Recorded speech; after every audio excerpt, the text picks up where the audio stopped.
करती हूँ आपके अपने YouTube चैनल स्टडी विद स्मृति में। आइए शुरू करते हैं आज की क्लास। आज की क्लास में मैं आप लोगों को झारखंड के पुनर्स्थापन और पुनर्वास नीति 2008 पढ़ाने वाले हूँ।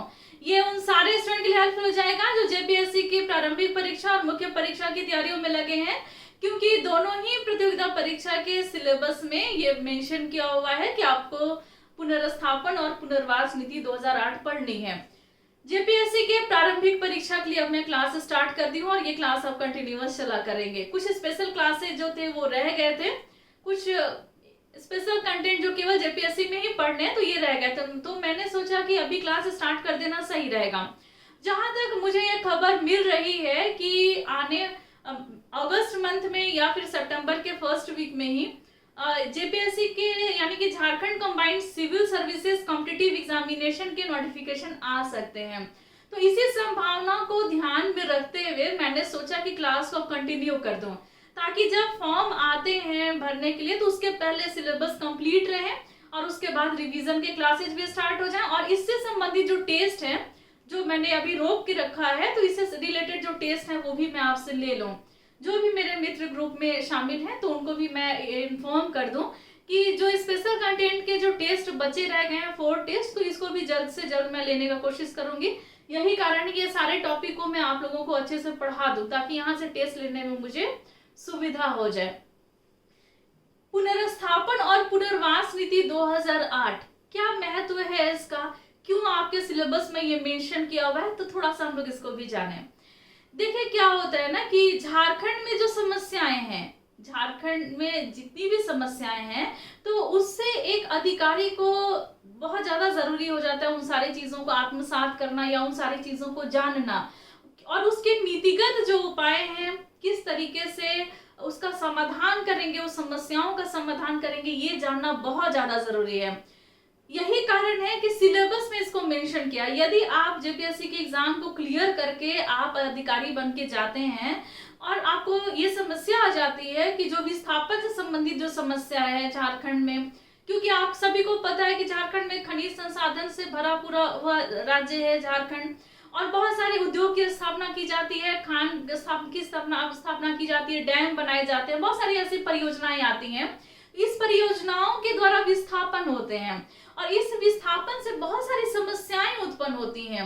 इन समस्याओं का समाधान आपको करना है जब आप अधिकारी बन के जाते हैं। तो यही रीजन है कि बहुत ही विस्तृत तरीके से इसको प्रीलिम्स में भी शामिल किया गया है, इसको मुख्य परीक्षा में भी शामिल किया गया है, इंटरव्यू का भी ये भाग बन सकता है। यही रीजन है कि मैं आपको जब पुनर्स्थापन और पुनर्वास नीति पढ़ाऊंगी तो बहुत ही डिटेल में पढ़ाऊंगी, इसके सारे कॉन्सेप्ट को क्लियर करते हुए पढ़ाऊंगी, और मैं ये चाहूंगी कि आपके एकदम बेसिक से आपको इस जानकारी हो जाए।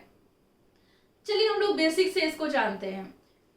क्यों आवश्यकता पड़ी झारखंड राज्य में पुनर्स्थापन और पुनर्वास नीति 2008 की? स्वतंत्रता प्राप्ति के पहले आप सभी को बहुत अच्छे से ये बात पता है कि झारखंड के इतिहास में आपने ये पढ़ रखा है कि बहुत सारे विद्रोह हुए जनजातियों के द्वारा।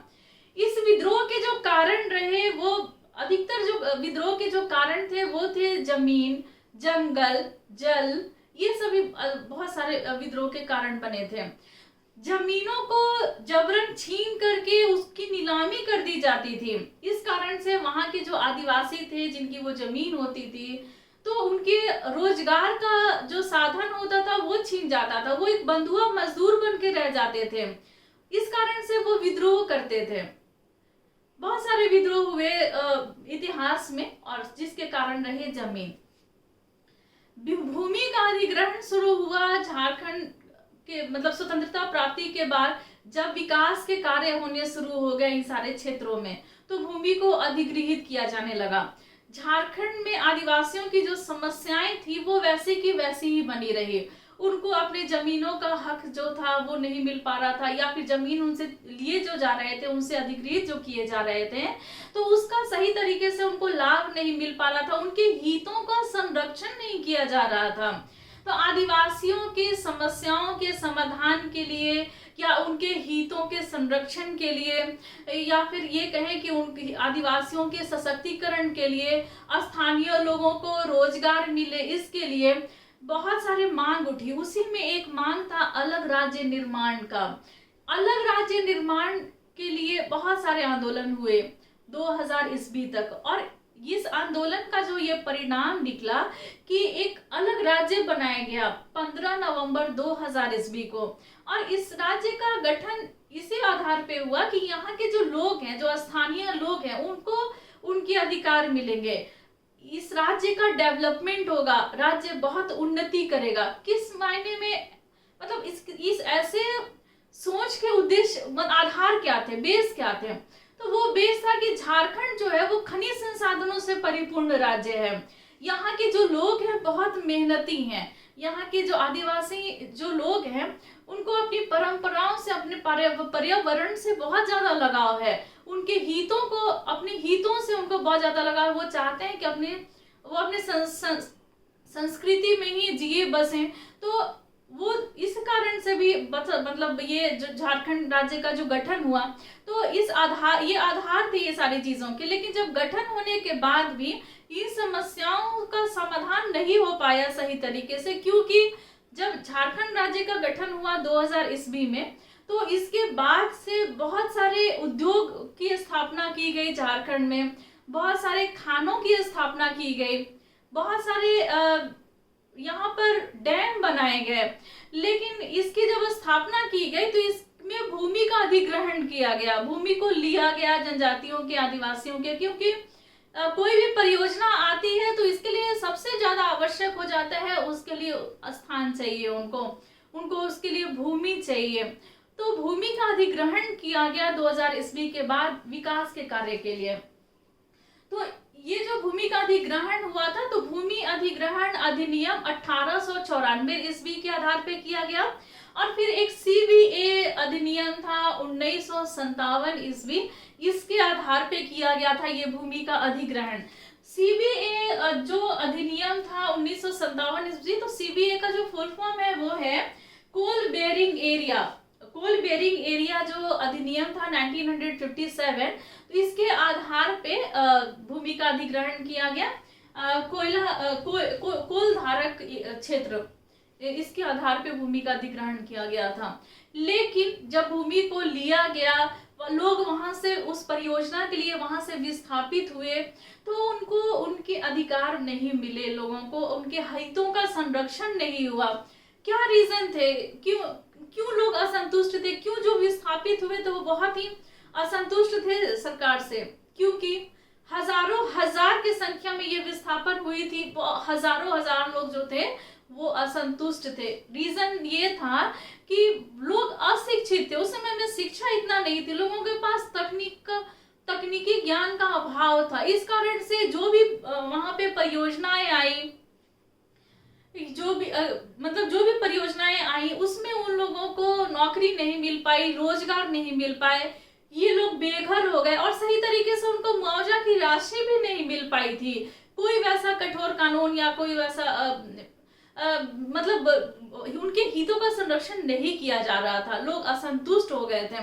इस कारण से एक आवश्यकता पड़ी कि एक सही तरीके से एक नीति का निर्माण किया जाए, जिससे जो विस्थापित हैं, जो इससे प्रभावित लोग हैं, इस भूमि के अर्जन से प्रभावित जो लोग हैं, या फिर इस परियोजना के आने से जो लोग हताहत हुए हैं, तो उनके हितों का संरक्षण हो सके। इस कारण से एक नीति लाया गया, और ये नीति था पुनर्स्थापन और पुनर्वास नीति 2008 ईस्वी। इसमें पूरा प्रयास किया गया था कि जो पिछड़े लोग हैं, जो कमजोर वर्ग के लोग हैं, जो अनुसूचित जाति के लोग हैं, जो अनुसूचित जनजाति के जो लोग हैं, जिनके पास भूमि है या जिनके पास भूमि नहीं भी है, गैर मजरूआ जिनके पास जमीनें हैं, मतलब वैसे जो लोग जो वहां से जिनको हटाया गया उस परियोजना के लिए, तो उन सारे लोगों के हितों का संरक्षण हो। तो अब हम लोग इसके उद्देश्य को जान ले। क्या उद्देश्य था पुनर्स्थापन और पुनर्वास नीति 2008 ईस्वी का? तो चलिए हम लोग थोड़ा इसके डिटेल को जाने। यहाँ से कैसे प्रश्न पूछे जा सकते हैं थोड़ा सा मैं ये बता दूं, ताकि आपको इंटरेस्ट आ जाए। देखिए, उद्देश्य से यह प्रश्न पूछा जा सकता है, ऐसे प्रश्न बन सकते हैं कि निम्न में से झारखंड के पुनर्स्थापन और पुनर्वास नीति 2008 ईस्वी के उद्देश्य नहीं है या फिर उद्देश्यों में शामिल हैं। इस तरीके के प्रश्न यहाँ बन सकते हैं, इसीलिए आपको उद्देश्य को जानना जरूरी है। क्या उद्देश्य था, और ये भी जानना आप लोगों के लिए जरूरी है। उद्देश्य को इसलिए भी जानना जरूरी है क्योंकि आपको इसके पूरे अच्छे तरीके से नॉलेज रखने हैं। आपको इंटरव्यू तक लेकर के जाना है इसको। इंटरव्यू तक ही नहीं, जब आप आ जाते हैं सर्विस में, इन उद्देश्यों को ध्यान में रखकर ही आपको नीति का निर्माण करना है। तो चलिए हम लोग उद्देश्य को जानते हैं, क्या क्या उद्देश्य थे इसके। तो देखिए उद्देश्य क्या है। सबसे पहला जो उद्देश्य है कि यह सुनिश्चित करना या फिर ऐसे विकल्पों का तलाश करना कि न्यूनतम विस्थापन हो। यानी कि यदि कोई परियोजना आ रही है या फिर किसी परियोजना आई हुई परियोजना का विस्तार किया जा रहा है, उसको और बड़ा किया जा रहा है, या फिर कोई नई परियोजना आ रही है तो उस परियोजना का न्यूनतम विस्थापन हो, कम से कम लोग हताहत हो, इसके लिए कोई विकल्प को तलाशना। कम से कम लोग, एकदम न्यूनतम विस्थापन हो, या फिर ये प्रयास करना कि विस्थापन हो ही नहीं। ऐसी परियोजना को लाया जाए कि उसमें विस्थापन हो ही नहीं, या फिर विस्थापन हो तो न्यूनतम विस्थापन हो, या फिर कम से कम विस्थापन हो। तो ऐसे विकल्पों को बढ़ावा देना, ऐसे विकल्प को तलाशना कि न्यूनतम विस्थापन हो, कम से कम विस्थापन हो, और फिर विस्थापन हो ही नहीं तो विकल्प, ऐसे विकल्प को लेकर के आना। अगर विकल्प है तो ऐसी कोई परियोजना नहीं आएगी कि जिसमें विस्थापन अधिक होंगे, क्योंकि इसके जो विस्थापन का जो दर्द है वही समझ सकते हैं जो विस्थापित होते हैं भूमि से। आप सिर्फ एक कल्पना कर लीजिए कि जिस जगह पर आप रह रहे हैं, जो आपका अपना घर है, आपकी अपनी जमीन है, आपको उसके लिए कीमत लगाया जा रहा है, आपको बोला जा रहा है कि आपको इतने पैसे दिए जा रहे हैं तो आपको उस जगह को छोड़ करके जाना है, तो सोच कर ही दिल दहल जाता है। लेकिन इसके लिए बाध्य भी होते हैं बहुत सा, मतलब ये जरूरी भी है, विकास के लिए जरूरी है। अगर हर कोई, अगर इस विकास, मतलब देश का विकास के लिए बहुत ज्यादा जरूरी है कि भूमि को लिया जाए विकासात्मक कार्य के लिए, विकास के कार्य हो, लेकिन ये भी तो जरूरी होता है कि जिसको वहां से हटाया जा रहा है, जिसको विस्थापित किया जा रहा है, उनके हितों का तो संरक्षण किया जाए, उनके हितों को ध्यान में रखा जाए।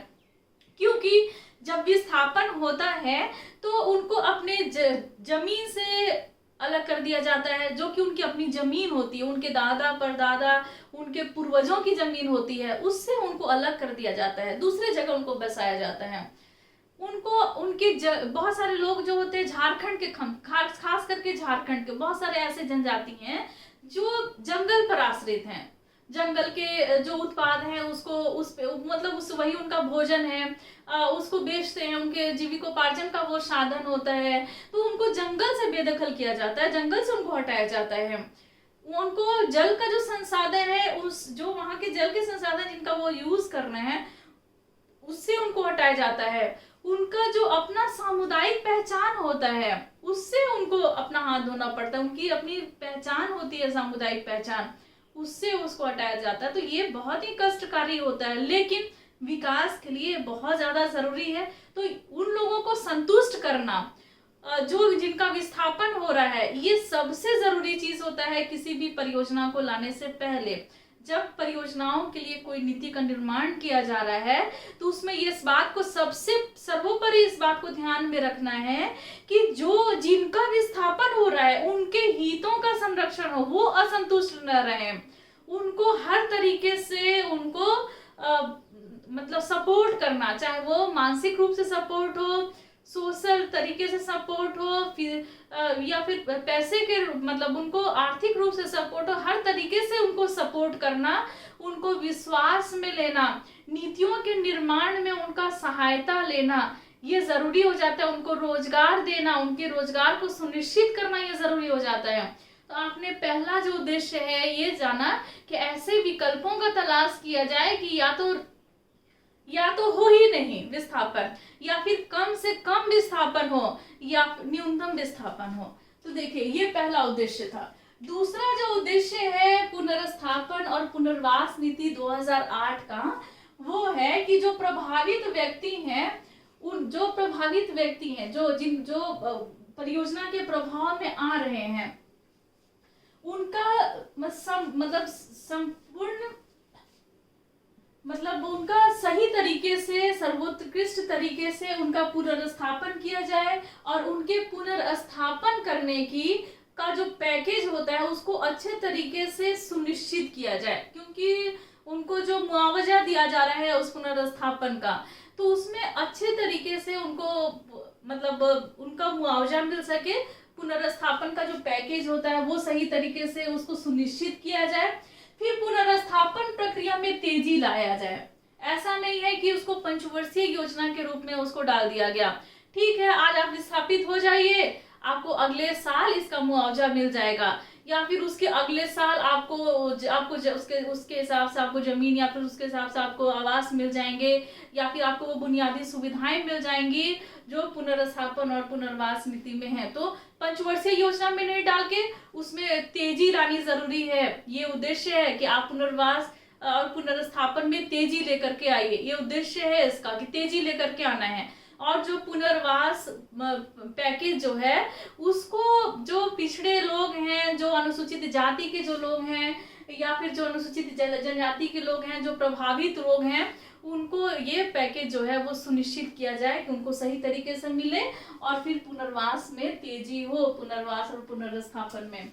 फिर है जो कमजोर वर्ग के लोग हैं, जो अनुसूचित जनजाति के जो लोग हैं, अनुसूचित जाति और जनजाति के जो लोग हैं, उनके अधिकारों की सुरक्षा हो, उनके जो अधिकार हैं उसका हनन नहीं किया जाए, उसकी वो सुरक्षा हो, और सुरक्षा के लिए उपचार किए जाएं। अगर उनके अधिकार, उनको लग रहा है कि उनके अधिकारों का हनन हो रहा है, तो उसका उपचार किया जाए, उनको सपोर्ट किया जाए, उनसे पूछा जाए, उनसे बात किया जाए, उनको विश्वास में लिया जाए, ये करना जरूरी है, ये उसका उद्देश्य है। ये मतलब बहुत ही इसमें ये भी लिखा हुआ है इस उद्देश्य में कि बहुत ही ध्यान पूर्वक ये कार्य किया जाए कि उनके अधिकारों का हनन ना हो, और बहुत ही संवेदनशीलता के साथ, ऐसा नहीं है कि बहुत कठोरता पूर्वक उन पे डंडे बरसाए जाएं, उनको जबरन वहां से हटाया जाए, भगाया जाए, नहीं। आप उनकी जमीन को ले रहे हैं, आप उनके मतलब इतने सालों का जो उनका अपना मतलब ये उनके सेंटिमेंट से जुड़ा हुआ है, तो यही मतलब आप खुद भी समझिए कि हर एक घर अपना जो होता है, वो हर किसी को अपना घर कितना प्यारा होता है, अपने जमीन कितने प्यारे होते हैं। अगर उनको वहां से जबरन हटाया जा रहा है, डंडे बरसाए जा रहे हैं, जबरदस्ती उनको हटाया जा रहा है, तो उनके सेंटिमेंट का कितना ज्यादा आप हनन कर रहे हैं, या फिर उसके सेंटिमेंट से कितना ज्यादा खिलवाड़ हो रहा है। तो बहुत ही संवेदनशील तरीके से ये काम किया जाए, संवेदनशीलता बहुत ज्यादा जरूरी है, और बहुत ही ध्यान पूर्वक एक एक अधिकार को ध्यान में रखना है, बहुत ही अधिकार पूर्वक ये काम करना है। कार्यवाही विशेष रूप से मतलब ये सभी कार्यवाही जो है वो विशेष रूप से सुनिश्चित किया जाए कि बहुत ही ध्यान पूर्वक कार्य किया जाएगा। अनुसूचित जाति, जनजाति, पिछड़े वर्ग के जो लोग हैं, कमजोर वर्ग के लोग हैं, उनके अधिकारों का हनन नहीं होगा, बहुत ही संवेदनशीलता बरता जाएगा। ये सभी उद्देश्य में शामिल किया गया है। नेक्स्ट जो है कि जो प्रभावित परिवार हैं, जो प्रभावित हो रहे हैं, अगर कोई परियोजनाओं को लाया जा रहा है, उससे अगर कोई परिवार जो है वो प्रभावित हो रहा है, हतोहत मतलब उनको मतलब वहां से हटाया जा रहा है, तो उनको बेहतर जीवन दिया जाए। ऐसा नहीं है कि आप वहां से निकाल करके कहीं भी उनको डंप कर दीजिए, उनको वहां से उनका भूमि अधिक ले लिया जाए और उनको कहीं भी किसी भी तरीके से नहीं, उनको बेहतर उनको जीवन दिया जाए, बहुत ही अच्छा पहले जैसे भी जी रहे हो, लेकिन अब का जो जीवन उनका होगा वो बहुत ही बेहतर तरीके से होगा। उनको थोड़ा भी एहसास नहीं होना चाहिए कि उन्होंने अपने जमीन को खोया है, अपने जंगल को खोया है, अपने जल को खोया है, अपनी सामुदायिक पहचान को खोई है। इस बात को फील नहीं होने देना है।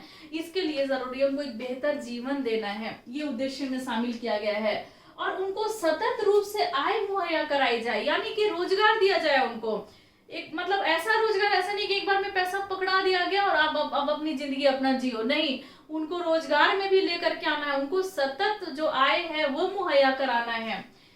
इसके लिए मतलब सतत प्रयत्नशील रहना जरूरी है। इस उद्देश्य में ये कहा गया है कि आप सुनिश्चित कीजिए कि उनको सतत आय जो है वो आप देंगे, निरंतर उनको आय मिलता रहेगा, और फिर उनको एक बहुत ही अच्छा जीवन मिलेगा, बेहतर जीवन मिलेगा।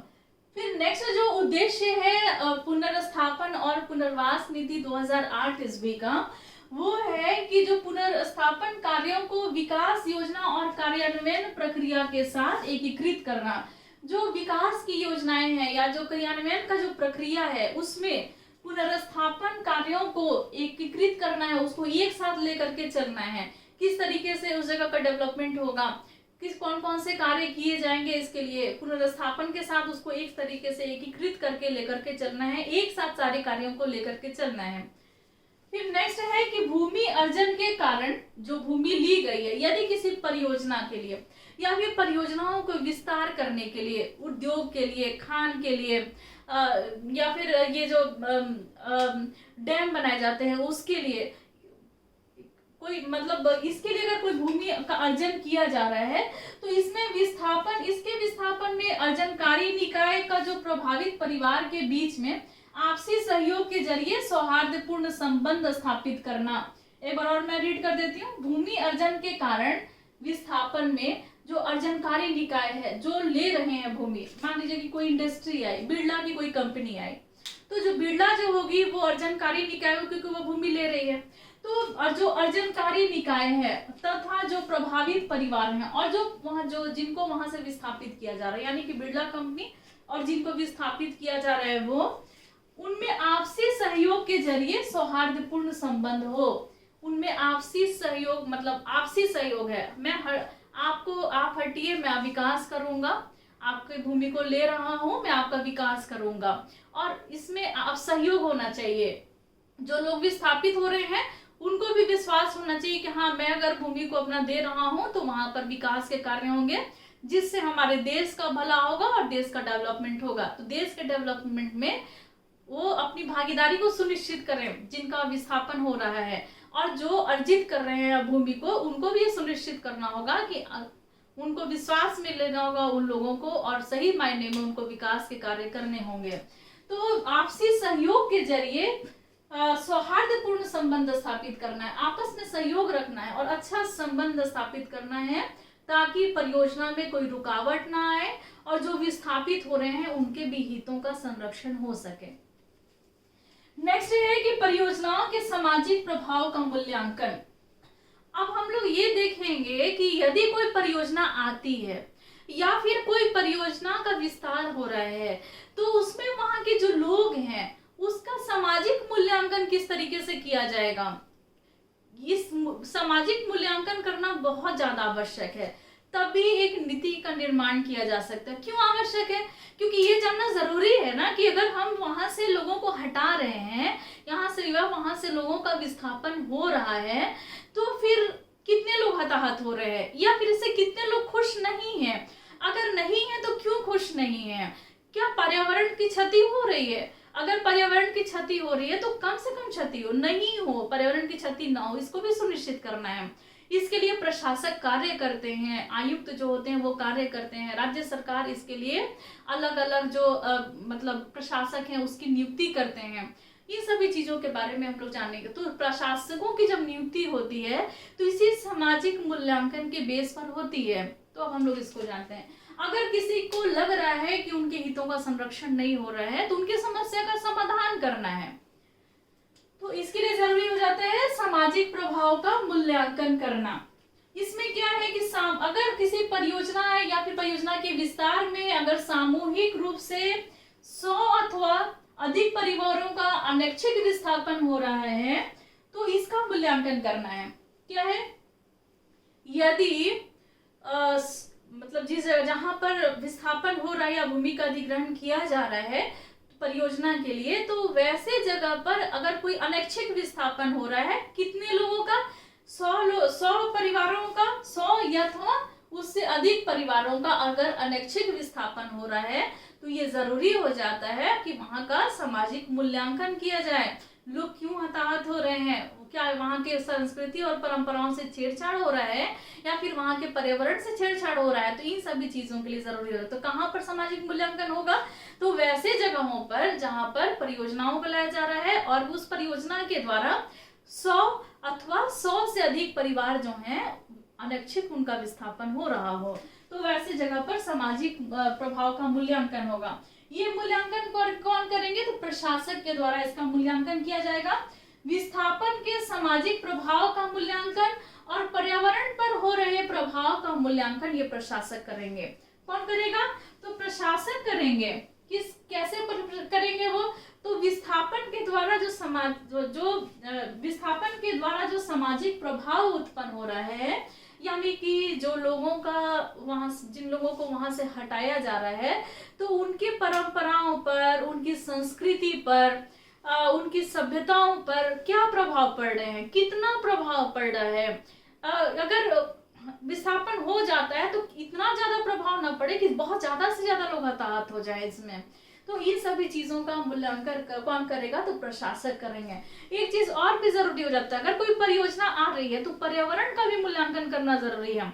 वहां से कितने वनों को काटा जा रहा है, कितने पेड़ों की क्षति हो रही है, या फिर अगर कोई डैम बनाया जा रहा है तो कहीं ऐसा ना हो कि कहीं पर इतना ज्यादा जल का जमाव हो जाए कि बहुत सारे ऐसे क्षेत्र हैं जो जल में समाहित हो जाएं, बहुत सारे गांव जो है वो जल में समाहित हो जाएं।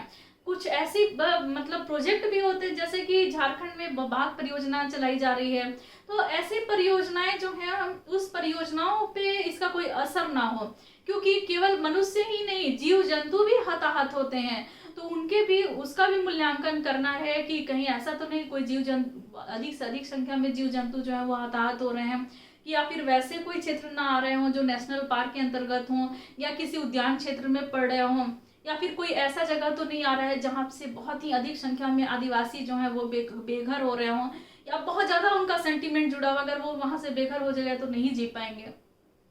इन सारी चीजों को देखना जरूरी है, और ये कौन देखता है? तो ये प्रशासक का काम है, प्रशासक करता है। अगर ये जो मूल्यांकन कर लिया गया, क्योंकि अनैच्छिक विस्थापन हो रहा है, 100 से अधिक परिवारों का अनैच्छिक विस्थापन हो रहा है, तो इसका मूल्यांकन करने के बाद इसकी जन सुनवाई की जाती है। और ये जन सुनवाई कितने दिनों के अंदर पूरा कर लिया जाएगा? ऐसा नहीं कि इसको बहुत लंबे के लिए रख दिया जाएगा, 5 साल के बाद किया जाएगा। तो ये जन सुनवाई होगी 30 दिनों के अंदर इसको पूरा कर लिया जाएगा। इस जन सुनवाई को कितने दिनों में पूरा कर लिया जाएगा? तो 30 दिनों में पूरा कर लिया जाएगा। इंपॉर्टेंट फैक्ट है, यहाँ से प्रश्न बन सकते हैं, याद रखिएगा इसको, यहीं से प्रश्न निकलेगा। और मैं भी टेस्ट जब आपसे लूंगी तो इन उद्देश्यों से लूंगी, और ये जो सामाजिक मूल्यांकन है इसमें जन सुनवाई से संबंधित जो प्रश्न है यहाँ से निकाल करके लेकर के आऊंगी। फिर अब हम लोग जानेंगे जो पुनर्स्थापन, पुनर्वास प्रशासक, पुनर्स्थापन तथा पुनर्वास प्रशासक तथा आयुक्त की नियुक्ति किस तरीके से की जाती है, क्यों आवश्यकता है इनकी, क्योंकि प्रशासक जो है वो सामाजिक मूल्यांकन करते हैं, और आयुक्त के नियंत्रण और निर्देशन में ये सारे कार्य जो है पुनर्वास नीति का योजना बनाना या लोगों के बारे में हितों का संरक्षण करना, तो इसके लिए आयुक्त की नियुक्ति की जाती है, प्रशासक की नियुक्ति की जाती है, बहुत सारे अधिकारी और कर्मचारियों की भी नियुक्ति की जाती है। इन सभी चीजों के बारे में अब हम लोग जानेंगे। अभी तक आपने क्या क्या पढ़ा? आपने पढ़ा पुनर्स्थापन और पुनर्वास नीति के 2008 के उद्देश्यों के बारे में, और फिर आपने पढ़ा जो सामाजिक मूल्यांकन है उसके बारे में, जो कि जन सुनवाई के द्वारा 30 दिनों के अंदर इसको पूरा कर लेना है प्रशासक के द्वारा। और अब हम जानेंगे, सबसे पहले मैं आपको बता दूं पुनर्स्थापन और पुनर्वास नीति के लिए जो आयुक्त की नियुक्ति की जाती है, पुनर्स्थापन और पुनर्वास आयुक्त के बारे में। फिर हम लोग प्रशासक के बारे में चलेंगे, क्योंकि प्रशासक को जो आयुक्त होते हैं वही नियंत्रण और उसका निर्देशन करते हैं, और उसी के नियंत्रण और निर्देशन में प्रशासक जो होता है वो कार्य करता है। और प्रशासक की सहायता के लिए अधिकारी और कर्मचारियों की नियुक्ति की जाती है। तो सबसे पहला जो सबसे बड़ा जो है उनके बारे में जाने, आयुक्त के बारे में। तो पुनर्स्थापन और पुनर्वास आयुक्त, राज्य सरकार, इसके ऊपर भी कौन है? तो ये राज्य सरकार है। तो राज्य सरकार पुनर्स्थापन और पुनर्वास आयुक्त की पुनर्स्थापन और पुनर्वास के सभी मामलों के आयुक्त अथवा समकक्ष स्तर के किसी अधिकारी को पुनर्स्थापन और पुनर्वास आयुक्त के रूप में नियुक्त करता है। देखिए एक बार सिंपल लैंग्वेज में मैं आपको समझा दूं। देखिए क्या है कि राज्य सरकार जो है वो पुनर्स्थापन और पुनर्वास नीति के सभी मामलों के लिए एक आयुक्त स्तर का अथवा उसके समकक्ष समकक्ष स्तर का, आयुक्त स्तर का या उसके समकक्ष स्तर के एक अधिकारी को नियुक्त करता है। एक ऐसा अधिकारी जो आयुक्त स्तर का हो या फिर उसके समकक्ष स्तर का हो, वैसे अधिकारी को नियुक्त करता है कौन? तो राज्य सरकार। और उसको क्या कहते हैं? पुनर्स्थापन और पुनर्वास आयुक्त के नाम से उनको जाना जाता है। तो आपने जाना पुनर्स्थापन और पुनर्वास आयुक्त नियुक्ति कौन करता है? तो राज्य सरकार करते हैं इसके। अब हम लोग जानेंगे थोड़ा प्रशासक के बारे में। देखिए क्या है कि राज्य सरकार अधिसूचना आयुक्त के स्तर से या फिर उससे अन्यून स्तर के अधिसूचना के द्वारा आयुक्त के स्तर से अन्यून स्तर के अधिकारी, जो आयुक्त स्तर से ऊपर के अधिकारी हों, वैसे अधिकारी को पुनर्स्थापन अथवा पुनर्वास प्रशासक के रूप में नियुक्त करता है। राज्य सरकार क्या किसको नियुक्त करता है? तो पुनर्स्थापन और पुनर्वास आयुक्त, पुनर्स्थापन और पुनर्वास प्रशासक को ये नियुक्त करते हैं। किसको? तो आयुक्त या फिर उससे अन्यून स्तर के अधिकारी को नियुक्त किया जाता है। पुनर्स्थापन और पुनर्वास आयुक्त के नियंत्रण और निर्देशन में ये प्रशासक जो होते हैं, पुनर्स्थापन और पुनर्वास प्रशासक, ये कार्य करते हैं। इनके नियंत्रण और निर्देशन के अधीन जो होते हैं ये कार्य करते हैं। और इनका क्या कार्य है? तो जो प्रभावित परिवार हैं, अगर कोई परियोजना आ रही है या परियोजना का विस्तार हो रहा है, तो उसमें जो प्रभावित परिवार हैं उन परिवारों के पुनर्वास के लिए सभी उपाय करना, यानी कि जो प्रभावित परिवार हैं उनके पुनर्वास के लिए सभी उपाय करना, सही तरीके से पुनर्वास हो उनका, उसके लिए सारा उपाय करना किसका काम है? तो प्रशासक का काम है। अब हम लोग जानेंगे प्रशासक का जो कर्तव्य है उसके बारे में। क्या कर्तव्य है जो पुनर्स्थापन और पुनर्वास प्रशासक हैं अब उनके कर्तव्य में? क्योंकि मेन काम इन्हीं का है, ये नियंत्रण निर्देशन में कार्य करते हैं, तो इनका क्या कर्तव्य है, कैसे ये काम करेंगे अपना? तो देखिए, अर्जनकारी निकाय के परामर्श से, यानी कि जैसा मैंने आपको बताया, अगर कोई जो भूमि का अधिग्रहण कर रहा है तो वो अर्जनकारी निकाय है, या चाहे वो डायरेक्ट कर रहा हो या इनडायरेक्ट कर रहा हो। मान लीजिए कोई कंपनी आ रही है जिसको अपनी परियोजना बैठानी है, तो वो अर्जनकारी निकाय हो गई, उसको भूमि चाहिए। तो अर्जनकारी निकाय के परामर्श से न्यूनतम विस्थापन या फिर विस्थापन हो ही नहीं या फिर कम से कम विस्थापन हो, तो ऐसे विकल्पों का पता लगाना। पहले वो लोग आपस में डिस्कस करेंगे, जो प्रशासक है वो और जो अर्जनकारी निकाय है वो, जो भूमि ले रहा है वो आपस में डिस्कस करेंगे कि ऐसा विकल्प निकालिए कि विस्थापन नहीं हो। देखिए कितना अच्छा चीज यहाँ दिया हुआ है, इनके कर्तव्य है ये कि आप विकल्प निकालिए कि कोई विस्थापन ना हो, लोग हताहत ना हो, किसी की भूमि ना छीने, किसी का जंगल ना छीने, किसी का जमीन ना छीने, किसी को अपने जल से बेदखल ना होना पड़े, किसी को अपनी पहचान ना खोनी पड़े। आप पूरा इसका विकल्प निकालिए। विकल्पों का पता लगाना जिनसे विस्थापन ना हो या कम हो, जैसे मैंने आपको बताया, जिसको उद्देश्य में भी शामिल किया है, तो ये पूरा काम प्रशासक करेगा। किसके परामर्श से? अर्जनकारी निकाय के परामर्श से। पहले ये लोग विकल्प तलाशेंगे, एक विकल्प होनी चाहिए कि ऐसा कोई विस्थापन ना हो। दूसरा क्या कर्तव्य है कि जो प्रभावित व्यक्ति हैं, जो परियोजना से प्रभावित व्यक्ति, जो हताहत हो रहे हैं, तो उनका जो प्रभावित व्यक्ति है उनका और जो ग्राम सभा है इनसे भी परामर्श लेना है। किस मामले में परामर्श लेना है? कि जो पुनर्स्थापन और पुनर्वास योजनाएं बनाई जा रही हैं, जो स्कीम तैयार किया जा रहा है, तो इसके लिए प्रभावित परिवार का भी, जो प्रभावित व्यक्ति हैं उनका भी समर्थन लेना है, उनका सहयोग लेना है, उनसे विचार विमर्श करने हैं। और जो ग्राम सभा है, उस गांव के जो ग्राम सभा है उससे भी विचार विमर्श करना है, उससे भी आपको परामर्श लेना है। कोई भी नियम, अगर कोई योजना बनाई जा रही है उसके लिए, क्योंकि आप उनके हक के लिए उनकी योजना बना रहे हैं, तो इसके लिए जरूरी हो जाता है उनको भी शामिल करें जिनकी हक इसमें, जिनकी हित इसमें समाहित है, तो उनका तो लेना ही है परामर्श। तो ये नियम अधिकार है। देखिए क्यों लोग हताहत होते हैं, क्यों लोग असंतुष्ट रहते हैं, क्योंकि उनको उनके अधिकार नहीं पता होते हैं, उनमें उतनी जागरूकता नहीं होती है कि अगर कोई परियोजना आई और उन्होंने मेरे से जमीन लिया तो मेरे कौन कौन से अधिकार हैं। तो इनके कर्तव्य आपके अधिकार हुए। तो तो यानी कि आपका अधिकार है कि अगर कोई योजना बनाई जा रही है वहां पे पुनर्स्थापन, आपके क्षेत्र में अगर कोई परियोजना आ रही है, उससे संबंधित अगर आपसे रिलेटेड अगर कोई योजना बनाई जा रही है तो उसमें आपकी भागीदारी सुनिश्चित किया जाए, आपसे पूछा जाए कि क्या, क्योंकि हम मेरे हित का संरक्षण करने के लिए जरूरी हो जाता है कि मेरे से भी पूछा जाए, मेरे से राय ली जाए, क्योंकि हित का संरक्षण मेरा किया जा रहा है। नेक्स्ट क्या है कि अनुसूचित जनजाति और जो कमजोर वर्ग के जो लोग हैं, तो वैसे लोगों के प्रतिकूल रूप से प्रभावित व्यक्तियों के हितों का सर्वेक्षण हो। तो जो अगर लोग जो हताहत हो रहे हैं, जो कमजोर वर्ग के लोग हैं, जो अनुसूचित जनजाति के जो लोग हैं, अगर उन पे कोई प्रतिकूल प्रभाव पड़ रहा है तो उसका संरक्षण किया जाए।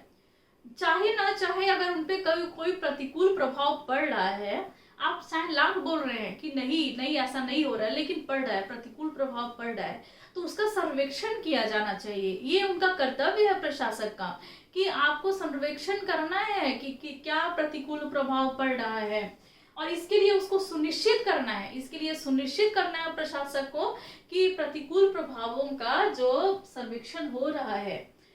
नेक्स्ट कर्तव्य क्या है कि जो पुनर्स्थापन और पुनर्वास स्कीम बनाए जा रहे हैं, तो इसके लिए योजना का एक प्रारूप तैयार करना है, ये प्रशासक का काम है।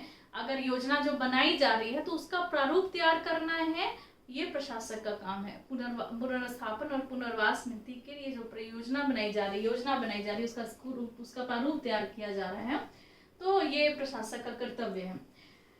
प्रभावित परिवारों के लिए पर्याप्त भूमि की व्यवस्था। जो भी प्रभावित परिवार है, जिनके भूमि को लिया जा रहा है, नहीं भी लिया, जिनकी भूमि नहीं भी है, तो भी अगर वो प्रभावित हैं उस परियोजना से, तो उनको भूमि उपलब्ध कराई जाए, उनको भूमि दिया जाए। कहीं पर जिस जगह से उनको हटाया गया है तो मतलब वैसे ही उनको भूमि भी दिया जाए। भूमि की व्यवस्था करना ये प्रशासक का कर्तव्य है। फिर नेक्स्ट है कि प्रभावित परिवारों को की लाभ को स्वीकृत करना। जो प्रभावित परिवार हैं उनके हितों का संरक्षण, उनके लाभों का संरक्षण, उनको लाभ हो, ना कि उनको इससे हानि ना हो, लाभ हो उनको। ठीक, ये कर्तव्य है इनका। ऐसे अन्य कार्य निष्पादित करना जो राज्य सरकार के द्वारा समय समय पर उनको दिया जाए। प्रशासक का ये कर्तव्य है कि अगर राज्य सरकार के द्वारा अगर उनको कार्य दिया जा रहा है, ये कार्य आपको करनी है, तो उस वैसे कार्य को करना, वैसे कार्य को संपादित करना जो राज्य सरकार के द्वारा टाइम टू टाइम उनको दिए जा रहे हैं, तो ये प्रशासक का कर्तव्य है। तो आपने प्रशासक के कर्तव्य को जाना। और प्रशासक के सहायता के लिए अधिकारियों और कर्मचारियों की भी नियुक्ति की जाएगी। अगर प्रशासक चाहे तो जो तकनीकी विशेषज्ञ हैं उनकी भी सहायता ले सकते हैं, या फिर कोई संस्थान है, मैंने यहाँ लिखा है कि प्रशासक के कार्यों के संपादन के लिए तकनीकी विशेषज्ञ या फिर संस्थान से वो मदद ले सकते हैं, और उनके व्यय का वहन जो होगा वो अधियाची निकाय के द्वारा किया जाएगा। अधियाची निकाय के द्वारा उनके व्यय का वहन किया जाएगा। तो प्रशासक अगर चाहें तो उनके कार्यों के लिए उनको तकनीकी विशेषज्ञ की सलाह दी जा सकती है, वो तकनीकी विशेषज्ञ रख सकते हैं, या फिर किसी संस्थान की भी मदद वो ले सकते हैं। तो आज की क्लास में आपने जाना पुनर्स्थापन और पुनर्वास नीति 2008 के उद्देश्य के बारे में, सामाजिक मूल्यांकन किस तरीके से किया जाएगा किसी परियोजना के आने पर, जो भूमि अधिग्रहण किया जा रहा है उसका, और फिर जो प्रशासक नियुक्त किए जा रहे हैं या जो आयुक्त नियुक्त किए जा रहे हैं उनके प्रशासक के क्या कर्तव्य हैं, किस तरीके से वो सहायता किसी अन्य से ले सकते हैं, इनके बारे में आज की क्लास में आपने डिटेल में जाना। कल की क्लास में मैं आपको क्या बताऊंगी, क्योंकि ये पहला क्लास है, फर्स्ट क्लास है, कई भागों में मैंने इसे बांटा है क्योंकि बड़ा चैप्टर है। तो कल की क्लास में आप पढ़ेंगे पुनर्स्थापन और पुनर्वास योजना के बारे में। तो उम्मीद है कि आपको अच्छा लगा होगा। अगर कहीं कोई त्रुटि रह गई हो तो इसके लिए मैं क्षमा चाहूंगी। कमेंट बॉक्स में आप लिख सकते हैं, अपने सुझाव दे सकते हैं कि कैसे इम्प्रूव किया जा सकता है। तो आज की क्लास में बस इतना ही। और मैंने एक नया चैनल बनाया है, थोड़ा मैं उसके बारे में भी बता दूं, डिस्क्रिप्शन बॉक्स में मैं उसका लिंक दे दूंगी।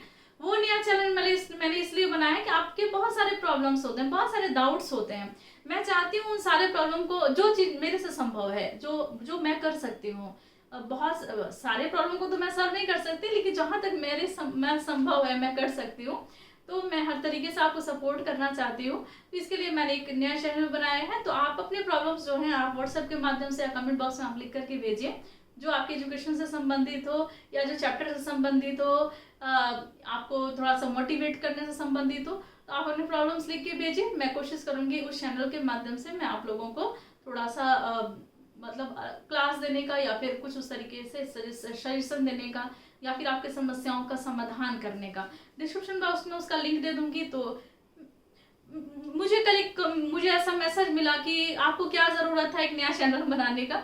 ज़रूरत मैं आपको बता देती हूँ, और मुझे क्यों ज़रूरत लगा, क्योंकि स्टडी विद स्मृति चैनल पे मैं क्लासेस आपको देती हूँ। बहुत ही इंपॉर्टेंट ये सारे क्लासेस होते हैं। मैं नहीं चाहती हूँ कि बीच बीच में कुछ ऐसे भी मतलब हर एक समय समस्याओं का समाधान के लिए वीडियो बनाते रहे। अगर ऐसा रहा तो ये पूरा चैनल ही उस पर बेस्ड हो जाएगा। ये चैनल को मैं पूरे क्लास पे बेस्ड, मेरे पूरे कोर्स पे बेस्ड मैं रखना चाहती हूँ, और मैं ये भी चाहती हूँ कि आपके प्रॉब्लम्स को मैं टाइम टू टाइम सॉल्व करूँ। इसके लिए मुझे एक प्लेटफॉर्म चाहिए था, तो मैंने उस प्लेटफॉर्म को मैं यूज़ करूँगी, और वहीं पर आपके सारे प्रॉब्लम्स जो है उसका सोल्यूशन मैं वहाँ से निकालूंगी। कहीं कोई डाउट्स रहती है या फिर जो भी मैंने चैप्टर मैंने पढ़ा दिया है, जो टफ चैप्टर है, जैसे कि CNT एक्ट हो गया, SPT एक्ट हो गया, थोड़ा टफ चैप्टर, यहाँ से कैसे क्वेश्चन निकल के आएंगे, या फिर किसी धारा को आसान तरीके से पढ़ के समझाने में, तो इसके लिए मैं उस प्लेटफॉर्म को यूज़ करूँगी। बाकी सारे क्लासेस जिस तरीके से चले आ रहे हैं, जैसे हो रहे हैं, वो सारे इस पे चलेंगे, स्टडी विद स्मृति चैनल पे। तो और आप लोग एकदम जुट जाइए अब एग्ज़ाम की तैयारियों में, क्योंकि बहुत ज़्यादा संभावना है कि अब नोटिफिकेशन आ जाएंगे। तो आप अपनी एग्ज़ाम की तैयारी जो है उसमें थोड़ी तेज़ी ला दीजिए। मैं भी क्लास में तेज़ी ला दूंगी, टाइम टू टाइम मैं आपको मोटिवेट भी करते रहूँगी। तो आज की क्लास में बस इतना ही, मिलते हैं नेक्स्ट क्लास में, लेते हैं आपसे विदा, धन्यवाद।